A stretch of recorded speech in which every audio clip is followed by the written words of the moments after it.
Hello, I'm Rick Howie. I'm a nature photographer in Kamloops, and I'd like to share with you a few of the images that I've taken. I have tens of thousands of them, and these few indicate a little bit about my philosophy and approach to nature photography, and hopefully highlight a few of the skills that I've been able to develop over the years. So the first image that you will see is an American avocet that happen to be they're relatively rare around Kamloops, and they have nested on occasion. And I was fortunate to encounter this in one of our local ponds. And this is what I would call kind of a typical nature photographer approach, in which it's kind of a poised shot, if you will. Nothing super exotic about it.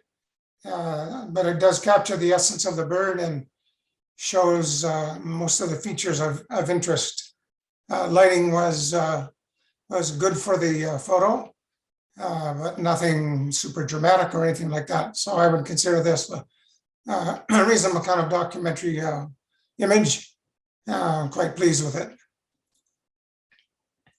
The second image that will pop up on your screen is a little more interesting in the sense that these are blackneck stilts, also quite rare around Kamloops, but I was lucky enough to capture them in copulation mode. So rather than just a standard poised view, which I do have photos of, I caught them doing something of more interest and added a bit of visual diversity to my image bank. And also some indication that biologically significant that we're seeing evidence of breeding on a local level. Now, I don't know if I never found the nest, didn't actually go looking for it. So I don't know if there was successful breeding at this pond, but they were giving it their best. That was taken with a 400 millimeter, no, I'm sorry, that was done with a 600 millimeter lens. And that was cropped up to get a bit closer. I didn't want to stalk them too closely to avoid disturbance.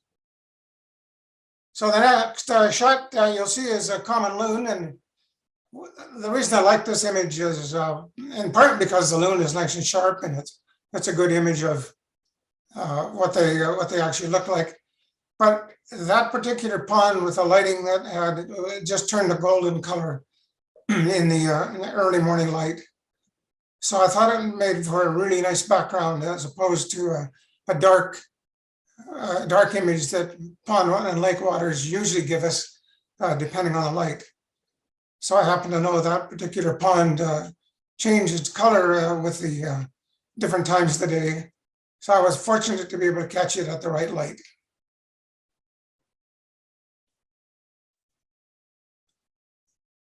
The second loon picture is something that is a little more dramatic. You can see again the background is darker and more typically green, reflecting off the surrounding forest vegetation.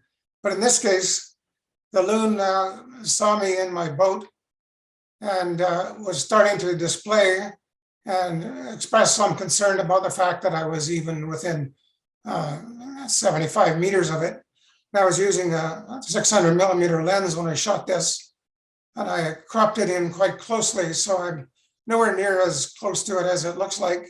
However, the bird was clearly aware of my presence and doing some displaying, indicating that perhaps it was time to move off. So which I did after a couple of frames, and but it made for some interesting images with the water splashing up and that sort of thing.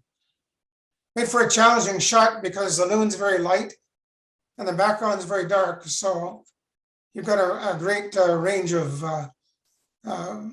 exposure in the image. So you have to do some post-processing in order to bring them into better balance and make sure that the white part's not too overexposed and the dark is not necessarily too dark. Photograph of these juvenile gray creoles is one that can cause a lot of controversy amongst wildlife photographers, and that's nest photography. I don't do a lot of it. It's mostly happenstance if I come across a nest when I'm exploring. In this case, these birds were nesting on the property of a friend who informed me about where the nest was. So I went there and set up with a 600mm lens at quite a distance. And then I cropped in closer once I got the pictures that I took. And from as near as I can determine, well, the owls, the animals are always aware of your presence. You can't fool them. And the adults were nearby. They don't appear to be showing much interest in me, but the young owls could see me. So I took a few pictures and then I moved away. These birds had fledged from the nest, and there was a third bird still in the nest with one of the adults attending. The second adult was perched in the trees not too far away and just sort of watching the procedures. I don't tend to tell people where these nests are because it attracts, especially owls, attracts mobs of photographers. And that means more distress potentially on some of these birds. And not everybody is all that conscious of what they're doing or the possible impacts. One nest that I was at that happened to become public, not through anything that I did, resulted in a carload of photographers chasing the young fledged owls all over the property, and caused a lot of anxiety with the landowner and the owls, I'm sure. And that was not a nice scenario. But occasionally I will become lucky and see the odd nest. I don't tend to go near small bird nests because I don't have I don't spend a lot of time looking for them, and there's always a risk of some disturbance because they're usually well hidden. And so you have to make sure that you're exposing your camera lens to them in a way that is not causing much disturbance. And often flashes are required, and that takes a degree of specialty to avoid disturbance. And it's just not a subject that I'm likely to get too involved in. Back to wildlife again. These two yellow-rump warblers are in the smaller bird category, of course.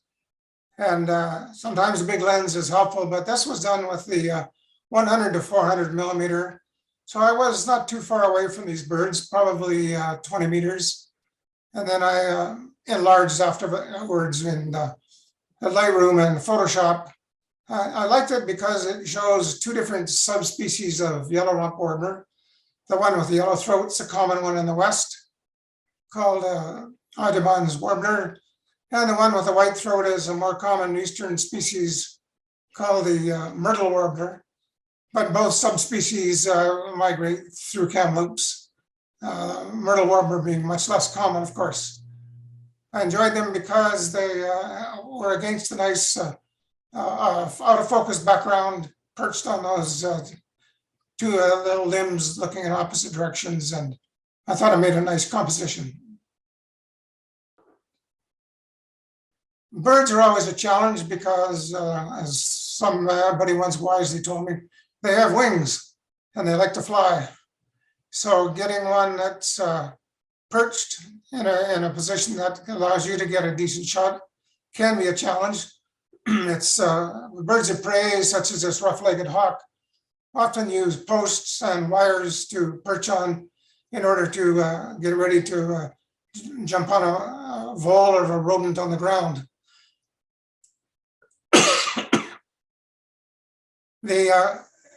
It's easy to often get a standard shot with the animal perched with its wings closed. But in this case, I got a series of photographs. In this one, I like the wings open as it was just getting ready to jump on a vole on the ground. So I got a series as it took off the wire and headed to the ground and came up with a vole. And I just like the shapes and the symmetry of the wings and the texture that the lighting allowed in this particular image. It was a soft lighting day. There wasn't a lot of harsh sunlight, which is one of my favorite ways of photographing birds. And that's with softer cloud lighting without harsh shadows.